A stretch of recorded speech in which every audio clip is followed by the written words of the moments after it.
Thatcher made a statement in Parliament once about a colleague.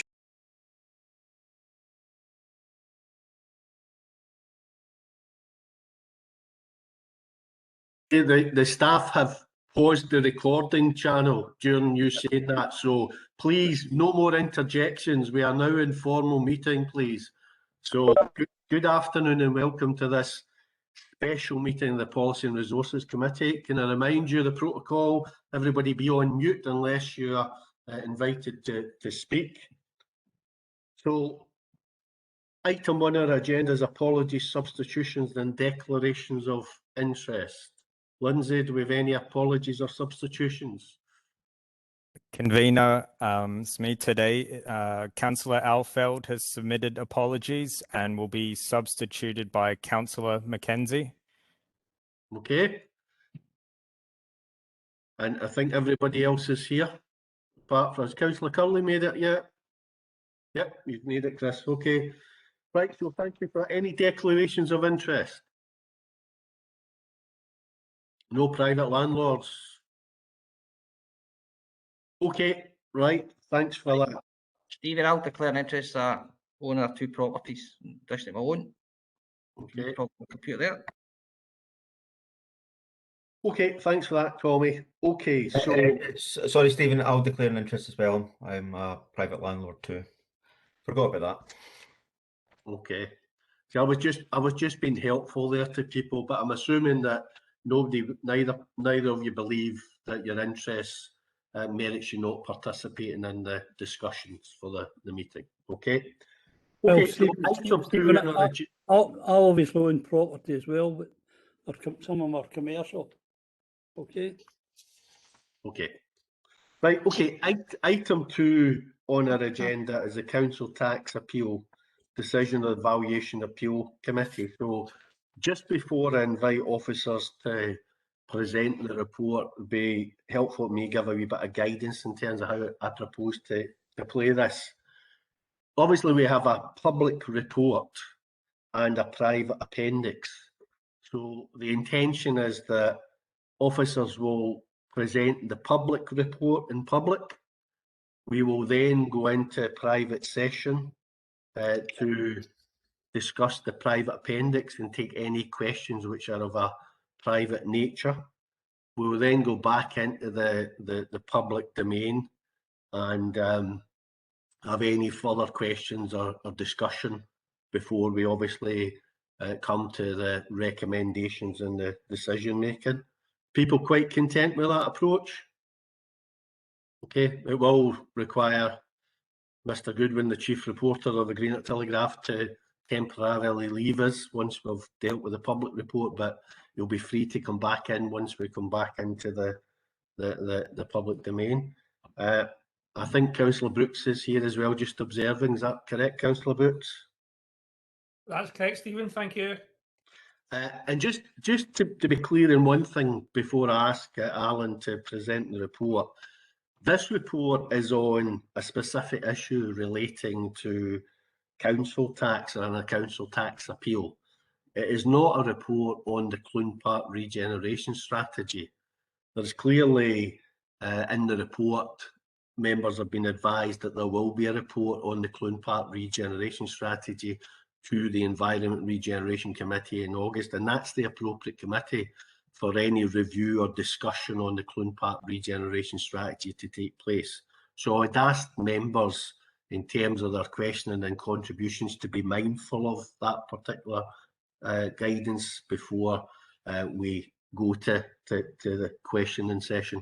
So with that, I'll ask Alan to present the public report. Thank you, Convener, and good afternoon, everyone. This report updates the committee on the decision of the Valuation Appeals Committee in respect of 2 separate appeals by a landlord within the Port Glasgow Clune Park Industrial Estate. The Valuation Appeals Committee found in favour of the council on the matter of council tax liability, but in favour of the appellant on the matter of the long-term empty levy. The report outlines the potential financial implications and seeks approval for a number of recommendations in respect of whether to appeal to the Court of Session and approval for the next steps. Additionally, the report outlines timescales for the review of the current long-term empty policy as agreed by the 23rd of February Policy and Resources Committee, and advises committee that an update on the Clune Park strategy will be reported to the August Environment Regeneration Committee. And that sort of concludes my summation of the public report, convener. Okay, thanks for Alan. So I'll ask officers if they could put Mr. Goodwin into the lobby.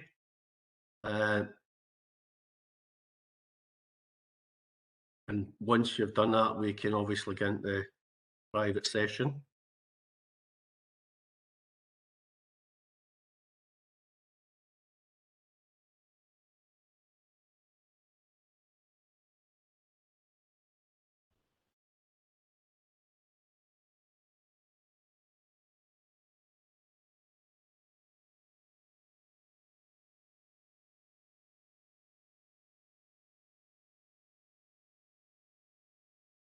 How are we getting on with that? Apologies, I'm trying. I mean, I'm doing what I'm supposed to be doing. It doesn't seem to be letting me. I'll just keep trying. Okay.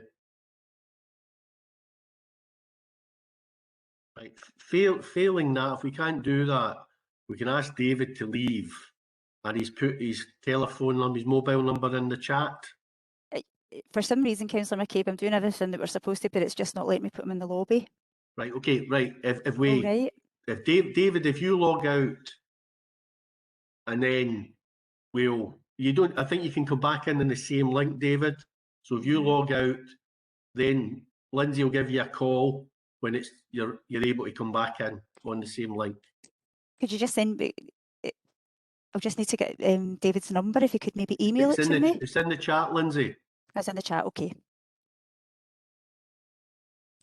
Okay, I don't David, see it. I'm sorry. Sorry, I don't see Sorry, it. Chair, we don't see David Goodwin's number in the sorry, chat. he sent it to me privately. So, right. If you want to send it to me privately, then I can pick it up from there. Okay, I'll do that. So, David, if you could leave us. Right, David, I think has now left us. Right, I'll move the resolution. We go into private. Is that agreed? Yep.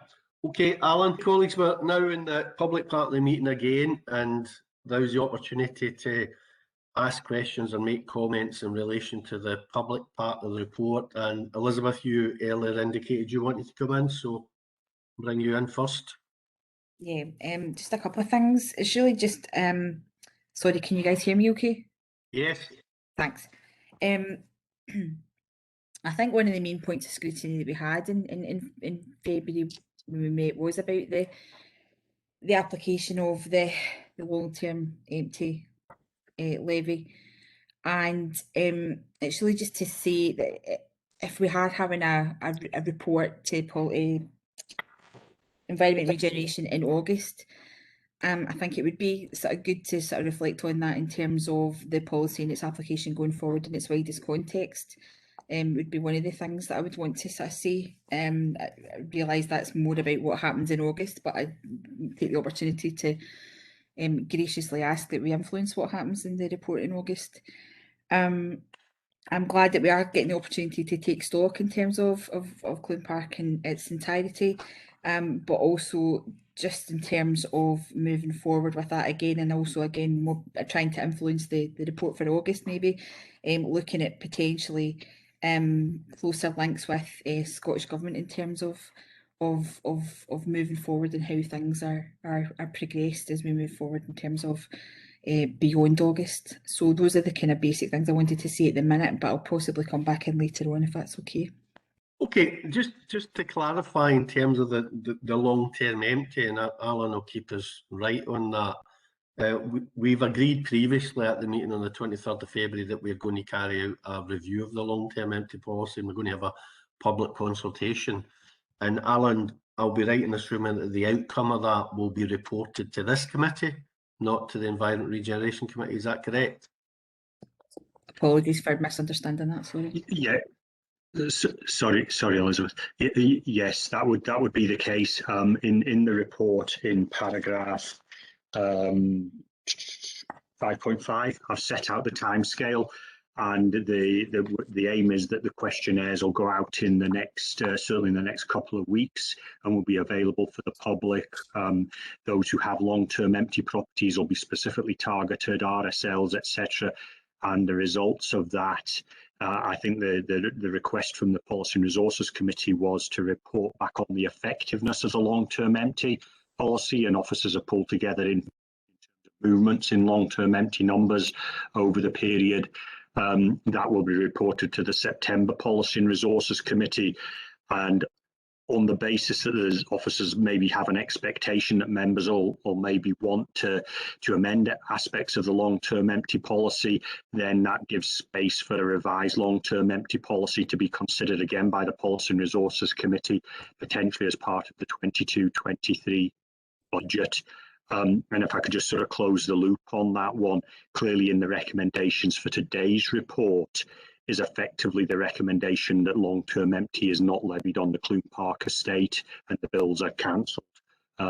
Going forward, that's recommendation 3.2A and recommendation 3.2B.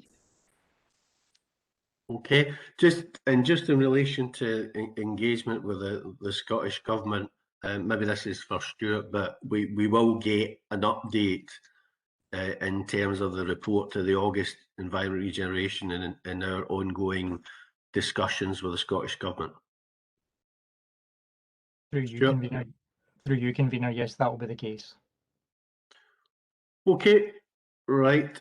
Chris has now found a way to spell question correctly, so I'll bring Chris in.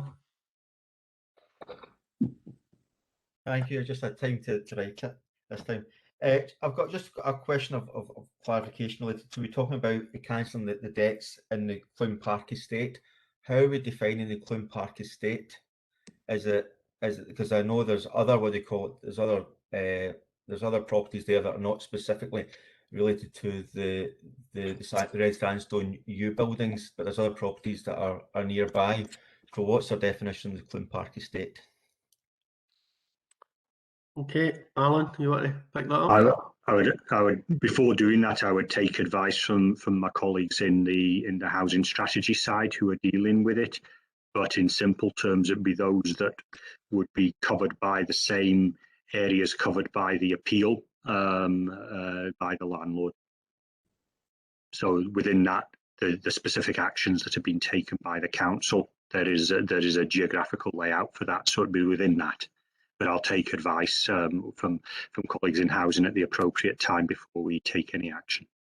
I mean, I think just to be clear, certainly in my mind, the Clune Park regeneration strategy applies to the 430 flats that complies the traditional flat roof tenanted properties. So I don't think the strategy applies to any of the other properties because we're not seeking the demolition of any of the other properties in the redevelopment of the site. We've not got a strategy for that. But as Alan says, he'll take guidance on that. Okay, any other questions or comments from members? No, don't see any. Can we agree the recommendations in the report? Agreed. Okay, thanks very much, colleagues.